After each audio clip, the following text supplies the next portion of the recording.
ইঞ্জিনিয়ারিংটা হয়েছে কিন্তু রাত ৯টার পর থেকে। রিজওয়ান হাসান যে কথাটা এখন বললেন এবং জামাত রিয়াক্ট করলো, তাহলে রিজওয়ান হাসান কেন বললেন? ডাল মে কুছ কালা হ্যায়।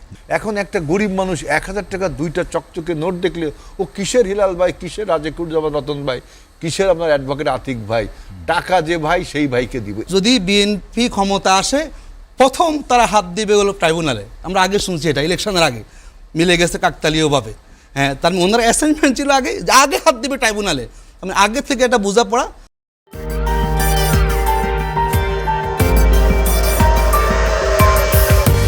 রিজওয়ান হাসান যে কথাটা এখন বললেন এবং জামাত রিয়াক্ট করলো, তাহলে রিজওয়ান হাসান কেন বললেন?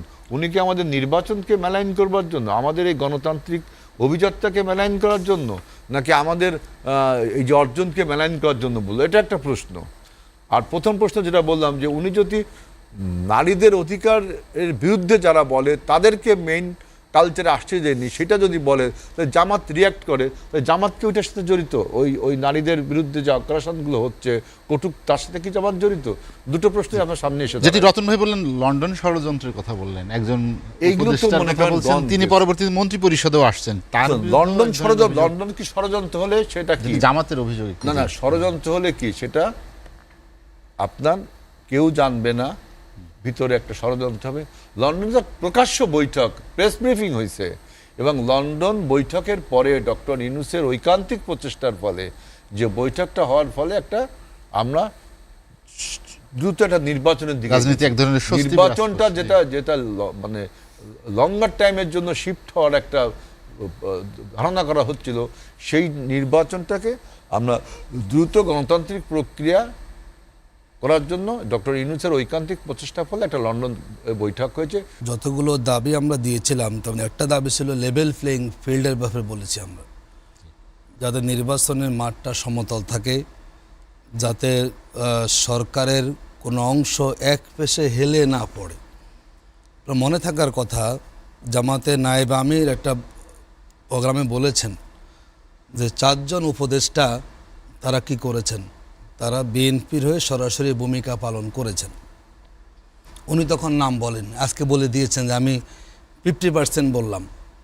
একজন রেজওয়ান হাসান, একজন ডক্টর খলিলুর রহমানের কথা বলেছেন। দেখুন, যে কথাটা বলেছেন এটা তো 2 দিন আগে বলেছেন, গতকালকেই ভাইরাল হয়েছে, যে তারা বিরোধী দলে গেলেও আমাদের খেয়াল রাখতে হবে তারা যেন ক্ষমতার মেইন স্ট্রিম হতে না পারে। আমরা সেটা করেছি, তাদের মেইন স্ট্রিম হতে দেইনি। এই কথার ভিতরে কোনো লুকোচুরি নাই, রাগডাক নাই।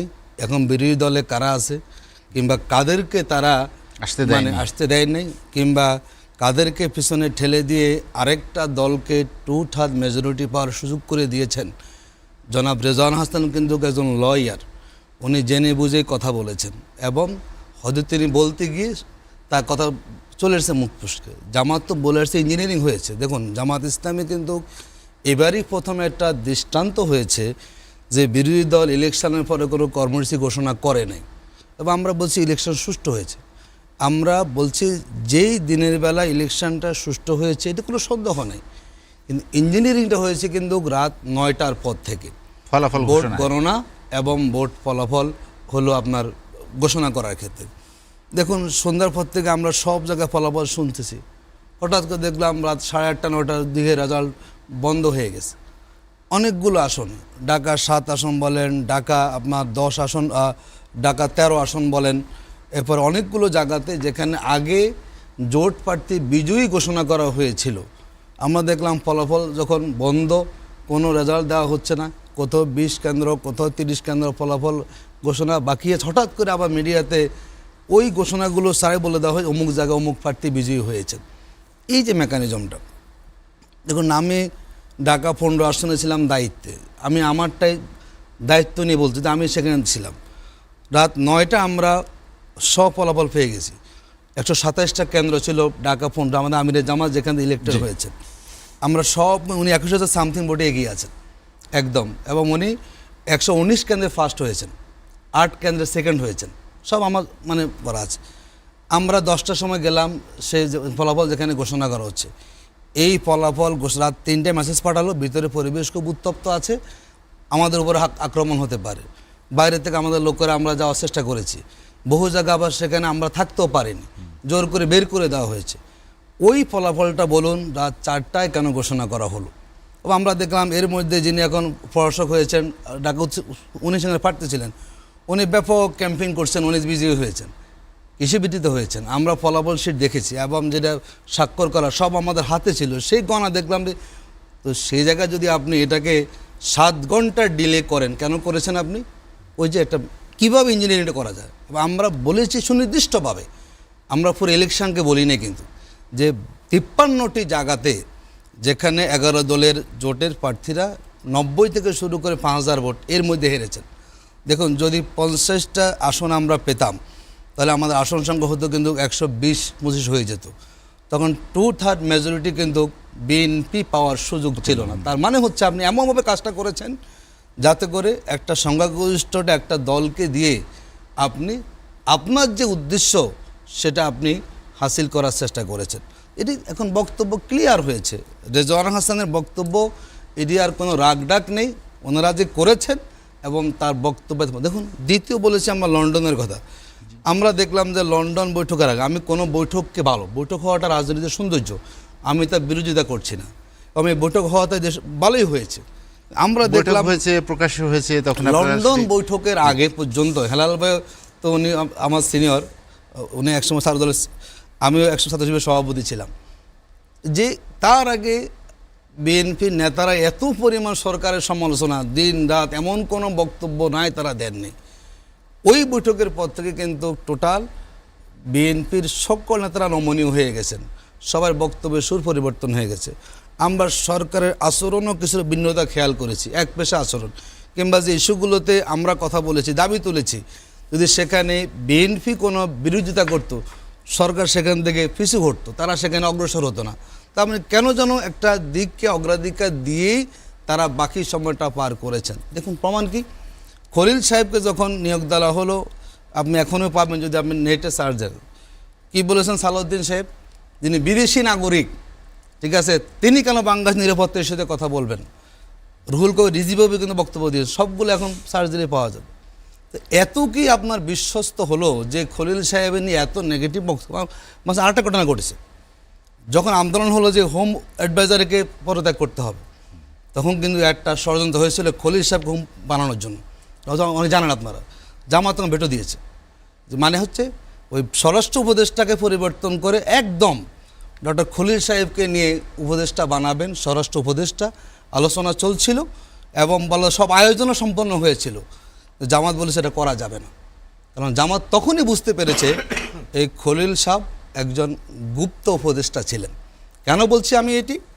দেখুন কীভাবে সম্ভব, আপনি একটা সভাতে আপনি বিদায় নিচ্ছেন, আবার একই জায়গাতে আপনি আবার ইন করছেন, তো এর মধ্যে কি হলো, এত আস্থা কী করে তৈরি হলো?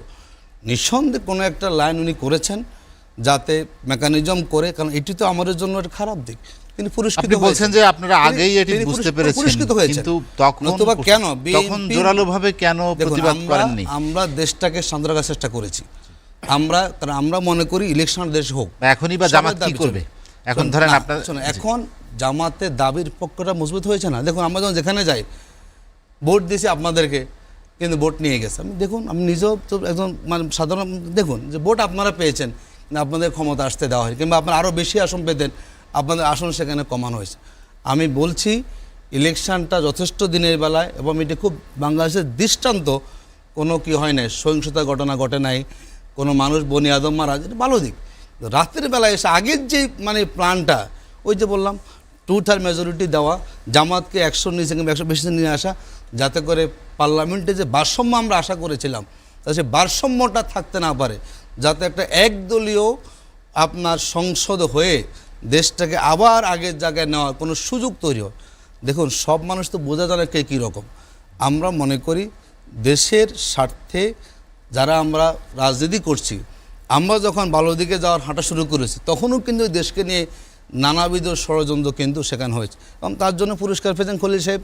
তিনি এখন সরাসরি, তিনি বিএনপি কোনো পরদারের লোকও না। দেখুন একটা দেশের দলের জন্য সবচেয়ে ভাইটাল পোস্ট কোনটা, তার হলো ফরেন অ্যাফেয়ার্স, মানে তার পররাষ্ট্র মানে মন্ত্রণালয়টা, সেখানে দলের কোনো পদে নাই, উপদেষ্টা। এত কি আস্থার জায়গা তৈরি হলো খলিল সাহেবের প্রতি তার কি ভূমিকা আপনি বলুন, যার জন্য তিনবার যারা বাংলাদেশের রাষ্ট্র ক্ষমতা ছিলেন তার দলের ভিতরে একটা যোগ্যতা সম্পন্ন লোকও নাই যে খলিল সাহেবকে এনেই কেন এখানে উপদেষ্টা বানাতে হবে, মন্ত্রী তার বানাতে মানে হবে। ডাল মে কুছ কালা হ্যায়। জি।